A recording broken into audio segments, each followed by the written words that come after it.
야, 이거 아니요. 와, 되게 독한데요? 오래돼서 그런 것 같아요.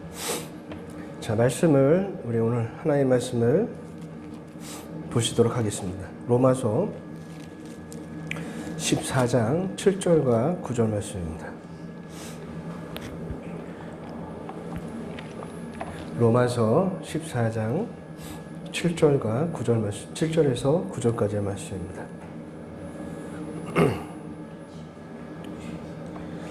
우리 함께 말씀을 합독으로 읽도록 하겠습니다. 제가 준 성경은 신약성경 258페이지에 있습니다. 로마서 14장 7절에서 9절까지 말씀 함께 읽도록 하겠습니다. 시작. 우리 중에 누구든지 자기를 위하여 사는 자가 없고 자기를 위하여 죽는 자도 없도다. 우리가 살아도 주를 위해 살고 죽어도 주를 위해 죽나니 그러므로 사나 죽으나 우리가 주의 것이로다. 이를 위하여 그리스도께서 죽었다가 다시 살아나셨으니 곧 죽은 자와 산 자의 주가 되려 하심이라. 아멘. 말씀을 잠시 묵상하는 시간을 갖도록 하겠습니다.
자, 불 보시고 오늘 저희가 읽은 말씀 함께 이야기를 나누도록 하겠습니다. 예수님께서 우리를 구원하시기 위해서 이 땅에 오셨습니다. 하나님이신 예수님께서 인간의 몸을 입으시고 이 땅에 오셨습니다. 그리고 우리의 구원을 위해 십자가를 지셨고 십자가에서 죽으셨습니다. 예수님의 죽음은 단순한 한 인간의 죽음이 아닙니다. 예수님의 죽음은 인류의 죄를 대신하여 죽으신 대속의 죽음입니다. 예수님은 우리의 죄를 대신하여 심판을 받으신 대신의 대속의 죽음이었던 것입니다. 예수님의 죽음으로 우리는 죄에서 구원을 얻게 되었습니다. 예수님을 믿는 모든 사람은 죄에서 구원을 얻게 됩니다. 그리고 예수님께서는 죽음에서 다시 살아나셨습니다. 그리고 부활의 첫 열매가 되셨습니다. 예수님을 믿어 구원을 얻는 모든 자는 예수님처럼 부활하게 됩니다. 그리고 하나님께서 약속하신 영원한 하나님의 나라에서 살게 됩니다. 이것이 바로 우리의 신앙의 핵심입니다. 저와 여러분들이 오늘 이 자리에 있는 이유도 바로 이것 때문입니다. 우리가 구원을 위해서 이곳에 왔고, 구원을 위해서 이곳에 복음을 들으러 왔고, 구원을 위해서 예수님을 믿기 위하여, 그래서 구원을 얻기 위해서 저와 여러분이 오늘 이 자리에 있는 것입니다. 다른 것은 필요 없습니다. 우리가 신앙생활을 통해서 구원을 얻지 못한다면 내가 아무리 교회를 오래 다니고 내가 말씀을 많이 보았고 그래서 내가 예수님에 대해서 어느 정도 알고 있고 그분의 십자가에 대해서도 알고 있고 또한 내가 세상을 살면서 많은 것을 누리고 산다 할지라도 저와 여러분이 구원을 얻지 못하면 아무 소용이 없는 것입니다. 우리는 구원을 위해서 오늘 이 자리에 있는 것입니다. 그리고 예수님은 저와 여러분의 구원을 위해서 이 땅에 오셨고 죽으셨고 부활하신 겁니다. 그럼 이 구원이라는 것이 도대체 무엇인가? 이거에 대한 분명한 정확한 그 의미를 저와 여러분들이 아셔야 됩니다. 도대체 구원이란 무엇이냐 이거죠. 왜 우리가 구원을 받아야 하는지 그 사실을 알지 못하면 우리의 신앙생활이 그냥 종교생활에 불과할 뿐입니다. 마가복음 10장 51절과 52절 말씀에 예수님께서 말씀하여 이르시되 내게 무엇하여 주기를 원하느냐. 맹인이 이르되 선생님이여 보기를 원하나이다. 예수께서 이르시되 가라 내 믿음이 너를 구원하였느니라 하시니 그가 곧 보게 되어 예수를 길에서 따르니라. 아멘. 어느 날 앞을 보지 못하는 사람이 있었습니다. 그 사람이 예수님을 만났고 예수님을 통해서 앞을 보게 되었던 사건입니다. 그런데 이 사건의 말씀을 보면 아주 중요한 말씀을 하고 계세요. 예수님께서 이 시각장애인에게 하시는 말씀이 뭐라고 하시냐면 내 믿음이 너를 구원하였다라고 말씀하고 계세요. 내 믿음이 네가 보지 못하는 그 눈을 뜨게 하였다, 앞을 보게 하였다라고 말씀하지 않고 믿음이 너를 구원하였다라고 말씀하고 계세요. 그렇다면 구원이라는 것이 내 소원이 이루어지고 내 간절한 바람이 성취되고 내 병이 낫는 것이 구원인가? 라고 우리가 생각할 수가 있어요. 그리고 또한 그렇게 생각하는 분들이 굉장히 많이 있습니다.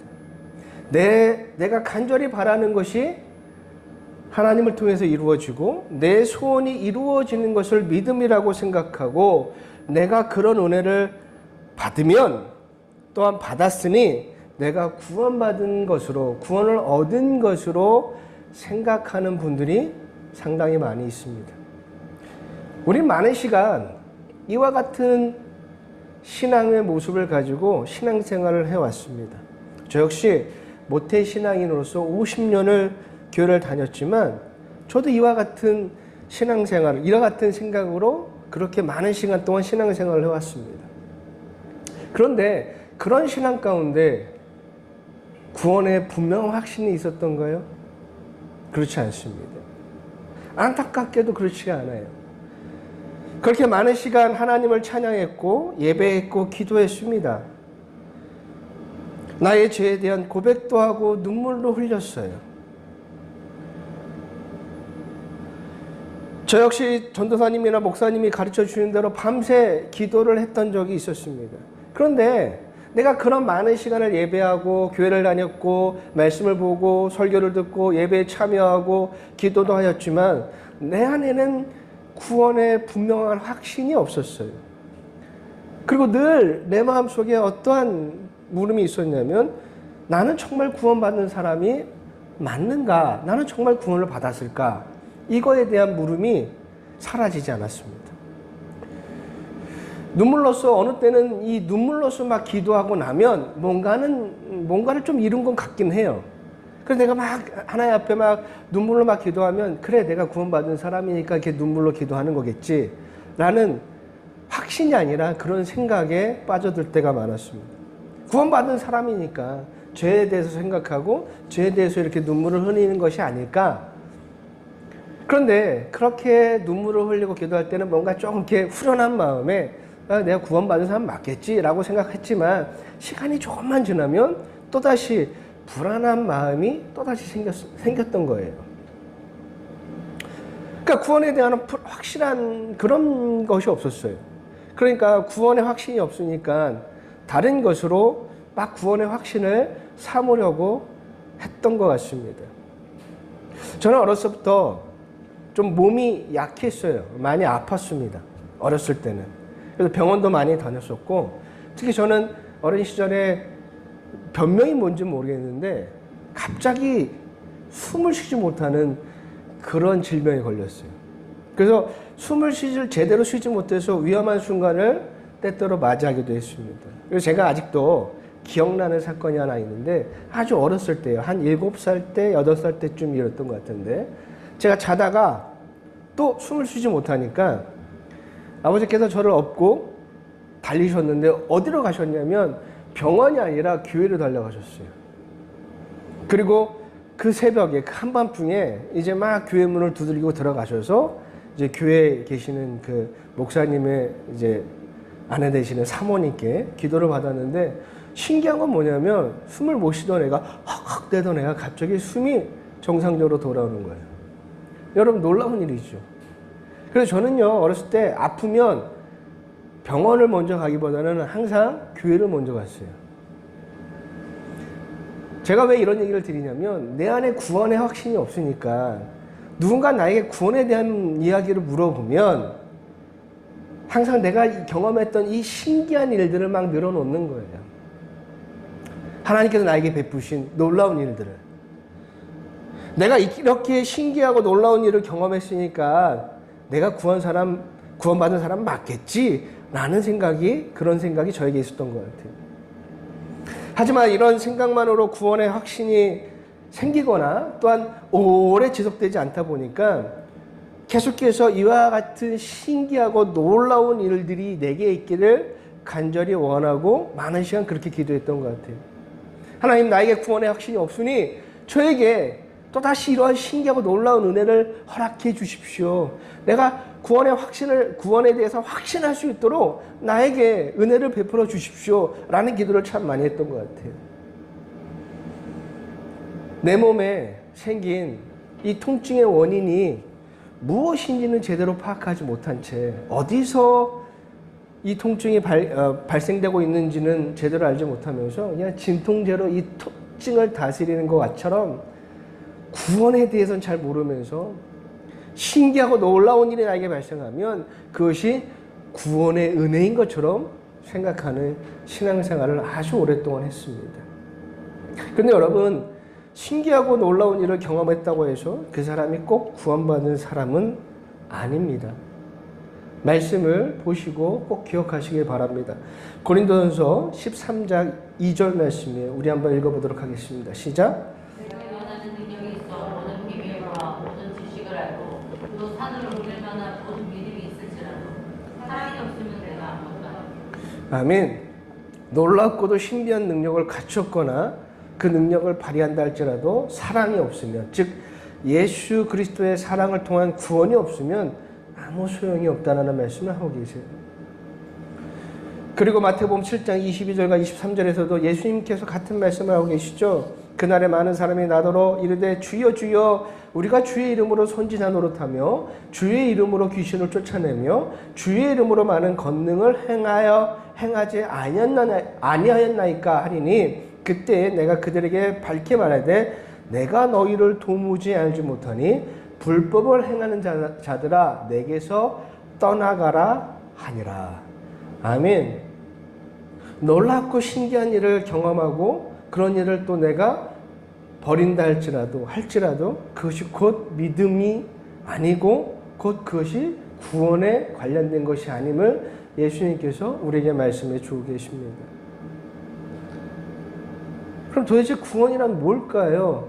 다시 우리가 마가복음 아까 10장 읽었던 시각장애인의 얘기에 대해서 한번 이야기로 다시 돌아가서 생각해 보면 그가 믿음으로 구원을 얻었다라고 예수님께서 말씀하고 계십니다. 그리고 그 증거로 앞을 보게 되었습니다. 앞을 보지 못한 사람이 앞을 보게 된 거죠. 여러분 이 사건의 의미가 도대체 무엇인지를 저와 여러분이 제대로 파악하셔야 돼요. 많은 사람들이 예수님을 간절히 믿으면 내 병이 나을 수 있겠구나 라고 생각하는데 그걸 말씀하시는 것이 아니에요. 시각장애인, 성경에서 맹인으로 표현되어 있죠. 이 맹인은 어떤 사람이에요? 앞을 보지 못하는 사람입니다. 이 사람은 앞을 보지 못하여서 오랜 시간, 아주 힘든 시간을 보내고 있는 사람이에요. 앞을 보지 못하니까 할 수 있는 일이 거의 없어요. 당시에는 장애인에 대한 처우가 지금처럼 나은 시대도 아니었기 때문에 할 수 있는 일이 이 사람이 할 수 있는 유일한 일은 뭐예요? 구걸하는 것밖에 없습니다. 아주 비참한 삶이죠. 남들처럼 온전한 직장을 가질 수도 없습니다. 사랑하는 사람을 만나서 결혼할 수도 없어요. 사람과의 소통도 제대로 할 수 없습니다. 제대로 사람들과의 교제도 할 수 없는 그런 힘들고 어려운 삶을 이 사람은 계속해서 살아왔습니다. 그런 비참한 인생을 살아왔던 거죠. 왜 이런 인생을 살 수밖에 없었습니까? 앞을 보지 못하기 때문에 그런 인생을 살 수밖에 없었던 거예요. 그런데 어느 날 예수님을 만났어요. 그리고 그분을 통해서 나음을 얻었습니다. 그리고 나서 그가 이제 앞을 보게 되었던 거예요. 이제 앞을 보게 되니 이 사람에게 어떤 일이 벌어지게 될까요? 이제까지는 할 수 없었던, 하지 못했던 일들을 이 사람이 하게 된 것입니다. 이제 구걸이 아니라 남들처럼 직장을 통해서 돈을 벌 수도 있고, 앞이 보이니 내 마음대로 움직일 수 있고, 여행도 다닐 수 있고, 친구의 집을 갈 수도 있고, 어디든지 마음대로 갈 수 있어요. 내 눈이 보이지 않을 때는 내 몸이 어디가 지저분한지 알 수가 없었어요. 누군가가 도와주지 않으면 지금 내 몸에 어떠한 상처가 있는지도 제대로 파악할 수가 없었어요. 그런데 이제 눈이 보이니까 지저분한 내 몸을 내 스스로 씻을 수 있었고, 어디가 더러운지를 내 스스로가 파악할 수 있었습니다. 이제는 내 부모, 내 형제, 내 가족, 이웃을 똑똑히 볼 수 있는 기쁨도 이제 알게 되었습니다. 다시 말해서 이 사람은요, 이제 인간다운 삶을 살 수 있는 기회가 이 사람에게 열린 것입니다. 구원이 바로 이런 거예요. 하나님께서 우리에게 주신 축복, 은혜가 있습니다. 여러분, 하나님께서 인간에게 주신 축복이 뭘까요? 우리는요, 이 땅에서 행복하게 살 권리와 사명이 우리에게 있습니다. 제가 늘 말씀드리지만 하나님께서 우리를 이 땅에 살게 하신 목적은 행복이에요. 신명기 10장 13절 말씀입니다. 우리 한번 함께 읽어보도록 하겠습니다. 시작.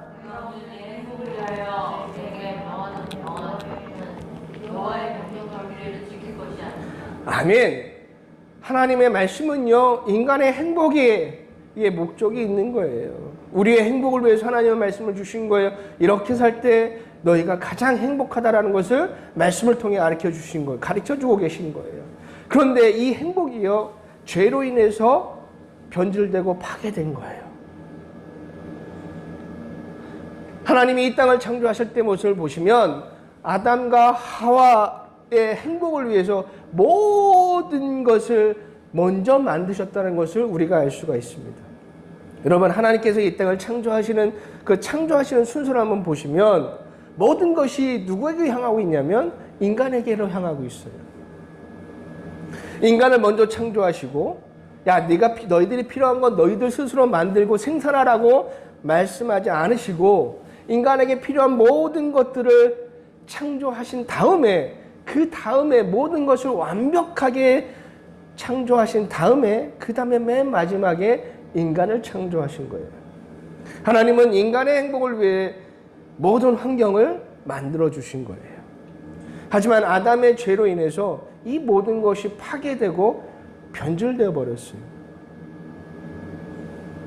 창세기 3장 16절 말씀입니다. 우리 한번 읽어보도록 하겠습니다. 시작. 또 여자가 이르되 내가 내게 임신하는 고통을 크게 더하니 내가 수고하고 자식을 낳을 것이며 너는 남편을 원하고 남편은 너를 다스릴 것이니라 하시고, 없었던 고통이 지금 발생하게 되는 거예요.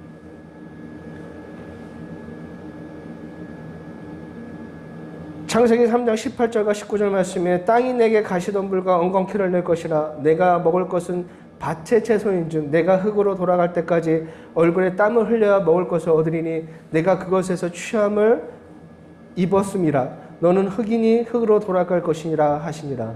아멘. 인간은 자꾸 뭔가를 갈구하는 인생을 살 수밖에 없었어요. 열심히 노력하지만 노력한 만큼 얻지 못하고, 또한 얻었다 할지라도 만족함이 없고, 계속 뭔가를 계속해서 갈급한탕타에서 벗어나지 못해서 끊임없이 무언가를 갈구하고 추구해야만 하는 그런 인생이 되고 만 거예요. 그럼에도 채워지지 않는 허무와 공허에서 벗어날 수 없는 그런 상태가 되어버렸습니다. 그게 죄로 인해서 우리에게 나타나는 특징인 거예요. 그래서 여러분, 아담을 보시면 아담이 아주 귀한 자녀를 낳고도 자녀의 이름을 이렇게 지었습니다. 창세기 4장 2절 말씀인데 우리 한번 읽어보도록 하겠습니다. 시작. 그것도 가인이 아벨을 낳았는데 아벨의 양치 다하였고 가인은 노루상가지는 다였다. 여러분 여기서 아벨의 뜻이 뭔지 아십니까? 둘째 아들 아벨의 뜻이 허무란 뜻이에요. 허무, 공허란 뜻입니다. 뭔가 열매를 얻었음에도 불구하고 인생이 허무한 거예요. 자녀가 나왔으면 얼마나 기뻐야 돼요. 그런데 허무한 거죠. 죄로 인한 결과가 나타난 거죠. 또한 죄로 인해서 뭐가 나타났어요? 시기가 나타나고 질투가 생겨났습니다. 그리고 이 시기와 질투는 분노로 이어졌죠. 그리고 이 분노는 곧 사람의 타인의 생명을 빼앗는 일까지 이어지고 말았습니다. 창세기 4장 5절 말씀에 가인과 그 재물은 받지 아니하신지라 가인이 몹시 분하여 안색이 변하니 시기와 질투가 생겨나고 분노가 이어지고 그 분노가 곧 살인까지 이어졌던 것입니다. 죄로 인하여 하나님께서 우리에게 주신 이 행복이 파괴되고 변질되니 고통과 아픔과 시기와 질투와 분노와 공허와 허무가 나타난 것입니다. 이 모든 것이 우리에게 인간다운 삶을 살지 못하게 하고 우리의 행복을 가로막고 있는 장애물들인 거예요. 시력을 상실해서 앞을 보지 못하니 그 시력이 상실된 그것으로 인해서 이 시각장애인이 행복한 삶을 살지 못하는 것처럼 죄로 인하여서 하나님께서 우리에게 주신 그 모든 은혜와 행복들이 변질이 되니 우리가 하나님께서 주신 그 온전한 행복을 누리지 못하는 장애물이 되고 만 거예요. 예수님의 구원은 이 장애물들을 없애는 거예요. 구원은요, 우리의 행복을 갈아먹는 이 장애물인 죄를 치유하여서 하나님께서 우리에게 주시고자 하는 그 놀라운 행복을 누리게 하는 것입니다. 그리고 우리는 그것을 이 땅에서도 누릴 것이고 이 땅에서 누린 그 행복을 통해 영원한 하나님의 나라를 갈급하는 사람이 되는 것입니다. 우리가 만족하는 삶을 살지 못하는 이유, 우리 인생이 공허와 허무로 가득한 이유, 우리가 이 땅을 살면서 시기와 질투로 그리고 분노로 살아가는 이유, 그리고 우리가 우월과 월등 사이에서 살아가는 이유, 이 모든 것이 다 죄 때문이고 이 죄에서 벗어날 수 있는 유일한 방법은 예수 그리스도를 통한 구원밖에 없다는 것입니다. 구원은 여러분의 삶을 분명하게 행복하게 만들어줍니다. 환경과 상관없이, 조건과 상관없이 내가 가난하든 부하든 내 환경이 다른 사람들을 볼 때 굉장히 열악하든 그거와 상관없이 여러분이 구원을 얻으면 그 속에서 만족하게 될 것이고 그 속에서 기뻐할 것이고 그 속에서 즐거워하게 될 것입니다. 빌립보서 4장 11절에서 13절까지의 말씀, 구원받은 자의 고백입니다. 우리 함께 읽어보도록 하겠습니다. 시작. 내가 궁핍하로 말하는 것이 아니니라 어떠한 형편이든지 나는 자족하기를 배웠나니 나는 비천에 처할 줄도 알고 풍부에 처할 줄도 알아. 모든 일 곧 배부름과 배고픔과 풍부와 궁핍에도 처할 줄 아는 일체의 비결을 배웠노라. 내게 능력 주신 자 안에서 내가 모든 것을 할 수 있느니라. 아멘. 예수님의 구원이, 예수님을 통한 구원이 우리에게 찾아오면 우리의 삶이 이렇게 변화되는 거예요. 여러분, 우리는 그렇지 않잖아요. 우리가 이 땅을 살아갈 때 우리가 많이 있으면 많이 있다고 걱정되고 없으면 없는 대로 불편하고 걱정하고 만족이 없잖아요. 근데 예수님을 통해서 구원을 얻은 자는 이렇게 고백하는 거예요. 배고파도 배불러도 풍부해도 궁핍해도 그 가운데 내가 만족하는 비결을, 자족의 비결을 배웠다. 왜요? 내 안에 계시는 그 예수님을 통해서 내가 만족하게 되었다는 사실을 구원받은 사람은 고백하고 있는 거예요. 저와 여러분이 구원을 얻으면 우리가 이와 같은 놀라운 비밀을 알게 되고 경험하게 되고 이것이 곧 나의 고백이 되는 것입니다. 여러분, 우리의 삶에 일어나는 수많은 다툼과 분쟁 그리고 경쟁과 싸움들이 왜 일어납니까? 만족하지 못하는 삶 때문이잖아요. 더 많이 갖고 싶고 그래서 더 많이 가졌음에도 불구하고 만족하던가요? 다른 사람이 나보다 못한 걸 가지고 우월감을 느끼고, 다른 사람이 나보다 잘 사는 걸 보고 열등감을 느끼고, 우린 그 속에서 계속 살아가잖아요. 그리고 시기와 질투와 분노 속에서 다른 사람이 잘 되면 축하기보다는 막 시기할 마음, 질투하는 마음, 괜히 화가 나고. 왜 그렇습니까? 또한 우리가 이 허무와 공허 속에서 살아가는 그 이유도 또한 목적을 상실한 채 내가 왜 살아가야 되는지 그 이유를 잃어버리는 것도 다 죄 때문인 거예요. 단순하게 내가 이 땅을 살아가면서 윤리와 도덕을 어기는 것, 남의 물건을 훔치는 것만이 죄가 아니라 이 모든 것들, 우리의 삶을, 우리가 행복해야 되는 우리의 삶을 막아서는 이 모든 것의 원인이 바로 죄 때문인 것입니다. 이 죄가 치유될 때, 이 죄에서 우리가 구원을 얻을 때 저와 여러분은 진정한 행복을 경험하게 되는 것입니다. 그럼 구원이 무엇이길래 구원을 얻으면 우리가 이렇게 행복해지는 것일까요? 자, 오늘 바울은 본문에서 이렇게 우리에게 말씀하십니다. 본문 8절 말씀인데 우리 다시 한번 읽어보도록 하겠습니다. 시작. 우리가 살아서 주를 위하여 살고 죽어도 주를 위하여 죽다니 그러므로 사나 죽으나 우리가 주의 도시구나. 아멘. 바울이 오늘 고백하기를 사람이 구원을 얻으면 우리의 삶이 주를 위한 삶이 된다라고 말씀하고 계세요. 그리고 또한 우리가 구원을 얻으면 나의 삶에 내가 어디서부터 시작되었고 내가 살아가는 이유가 무엇인지 그 목적이 분명해진다는 것을 알게 됩니다. 우리가 인간이 살아갈 때 인간은요 자기에게 목적을 두고 살아가거든요.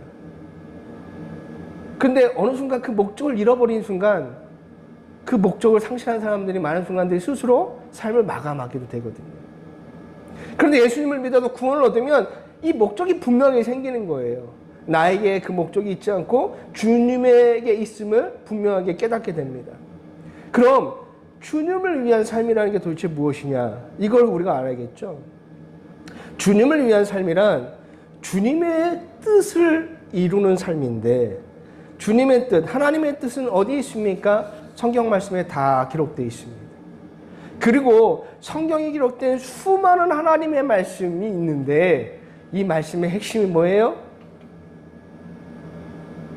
단 하나입니다. 바로 사랑입니다.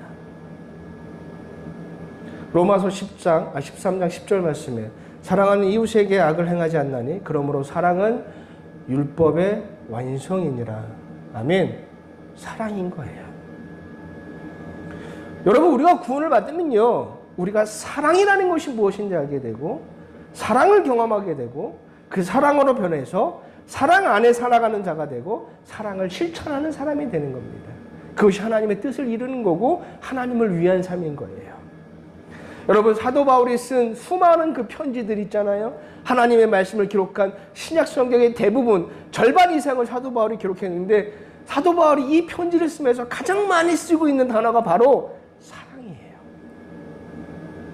왜냐하면 사랑이 하나님의 뜻의 전부입니다. 그리고 말씀의 핵심이고 구원의 핵심입니다. 여러분 우리가 이 진정한 사랑을 알고 이 진정한 사랑이 회복되면 우린 비로소 인간다운 삶을 살게 되는 거예요. 죄가 인간에게 미친 가장 큰 아픔과 고통은 이 귀한 사랑이 변질되어 버렸기 때문이에요. 하나님은 사랑이시고 하나님의 형상에 따라 창조한 인간 역시 사랑하는 존재가 원래는 사랑하는 존재였어요. 그래서 보시면 요한일서 1장 4절과 7절 말씀에 우리 한번 읽어보도록 하겠습니다. 시작. 사랑하는 자들아 우리가 서로 사랑하자. 사랑은 하나님께 속한 것이니 사랑하는 자마다 하나님으로부터 나서 하나님을 알고 사랑을 베푸는 자가 하나님이 누구인지를 분명히 알게 되는 거예요. 그래서 여러분 하나님의 형상에 따라 창조된 인간은요 온전한 사랑을 하게 되어 있습니다. 그래서 보시면 아담이 자신을 위해서 창조된 하와를 보고 얼마나 기뻤는지 이러한 고백을 합니다. 창세기 2장 23절 말씀에 한번 읽어보도록 하겠습니다. 시작. 아담이 이르되 이는 내 뼈 중에 뼈요 살 중에 살이라 이것을 남자에게서 취하였은지 여자라 부르라 하니라. 아멘. 지금 아담이 뭐라고 고백하고 있냐면 여자를 보고 사랑하게 되어서 그 여자를 향해서 내 뼈 중에 뼈요 살 중에 살이라 라고 고백하고 있습니다. 이 말은 뭐냐면 내 생명이란 뜻이에요.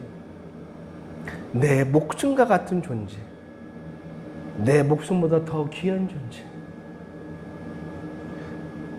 온전한 사랑 가운데 있을 때 이런 고백을 했던 거예요. 그런데 이렇게 귀한 존재였는데 죄로 인해서 이 사랑이 파괴되고 변질이 됩니다. 그러다 보니까 내 목숨과 같은 이 존재, 내 목숨보다 귀한 이 존재였던 그 사랑에게 아담이 자신의 죄에 대한 책임을 돌리게 됩니다.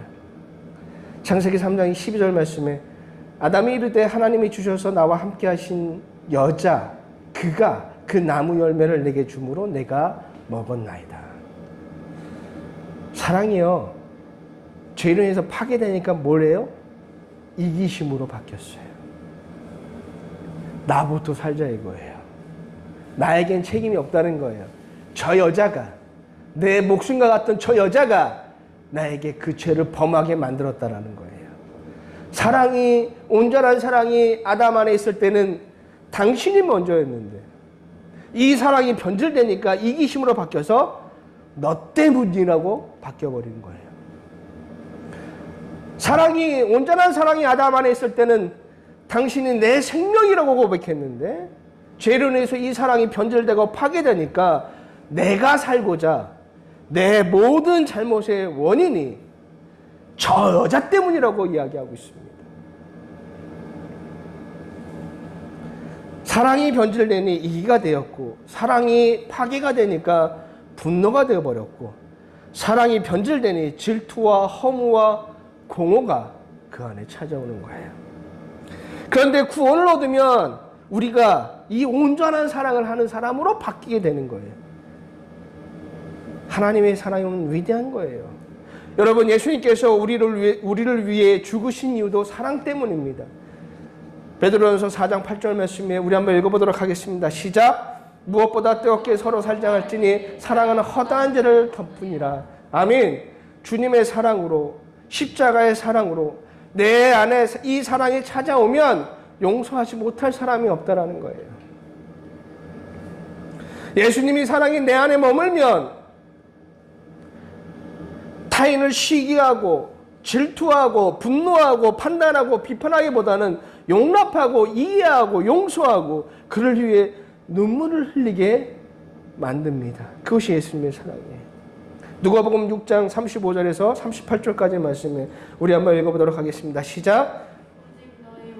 다시 한번 우리 읽어보겠습니다. 시작. 오직 너희는 원수를 사랑하고 선대하며 아무것도 바라지 말고 구워주라. 그리하면 너의 상이 클 것이요 또 지극히 높으신 이들의 아들이 되리니 그는 은혜를 모르는 자와 악한 자에게도 인자하시니라. 너희 아버지의 자비로우심 같이 너희도 자비로운 자가 되라. 비판하지 말라. 그리하면 너희가 비판을 받지 않을 것이요 정죄하지 말라. 그리하면 너희가 정죄받지 않을 것이요 용서하라. 그리하면 너희가 용서받을 것이요 주라. 그리하면 너에게 줄 것이니 곧 후이되어 누르고 흔들어 넘치도록 하여 너희에게 안겨주리라. 내가 헤아리는 그 헤아림으로 너희도 헤아림을 도로 받을 것이니라. 아멘. 여러분, 예수님의 사랑이 우리 안에 오게 돼서 그 사랑을 통해 내가 구원을 얻으면 원수를 사랑하는 사람이 되고 자비로운 사람이 되고 비판하거나 정죄하는 사람이 아니라 상대방을 안타까워하며 용서할 줄 아는 사람이 되고 내 것을 나누어 주고자 하는 사람이 된다는 것을 예수님께서 오늘 말씀하고 계십니다.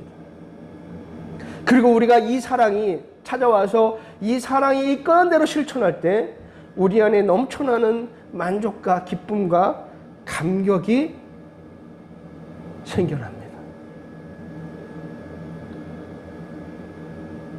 수많은 우리 믿음의 선진들이 자신의 목숨을 버린 성만까지 이루고자 했던 것이 바로 이 사랑이에요.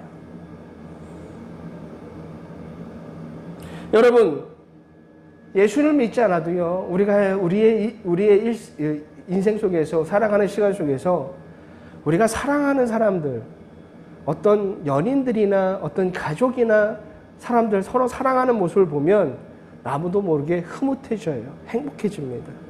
그냥 보는 것만으로도 마음이 따뜻해지죠. 그게 사랑의 힘이거든요. 근데 문제는 인간의 사랑은 영원하지가 않고 변한다는 게 문제죠. 하지만 주님의 사랑은 변치 않습니다. 로마서 5장 8절과 9절 말씀에 우리가 마지막으로 이 말씀을 한번 묵상하도록 하겠습니다. 로마서 5장 8절과 9절이에요. 우리 한번 읽어보도록 하겠습니다. 시작. 우리가 아직 죄인 되었을 때 그리스도께서 우리를 위하여 죽으심으로 하나님께서 우리에 대한 자기 사랑을 확증하셨느니라. 그러면 이제 우리가 그의 피로 말미암아 의롭다 하심을 받았으니 더 그로 말미암아 진노하심에서 구원을 받을 것이니라. 아멘.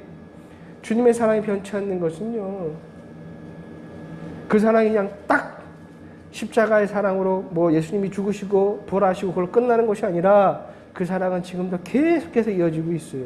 누구를 통해서? 구원받은 자들을 통해서 말입니다. 우리가 그 사랑을 알고 깨닫고 경험하고 그 사랑이 내 안에 머물고 있으면 우리도 그와 같은 사랑을 하는 존재로 변화되는 것이 바로 구원인 거예요. 다른 게 구원이 아니에요.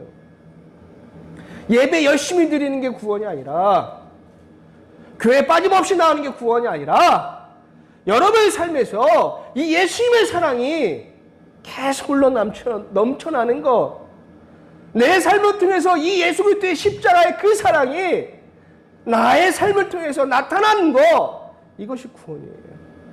주님의 사랑은 우리를 통해서 계속해서 나타나게 되어 있습니다.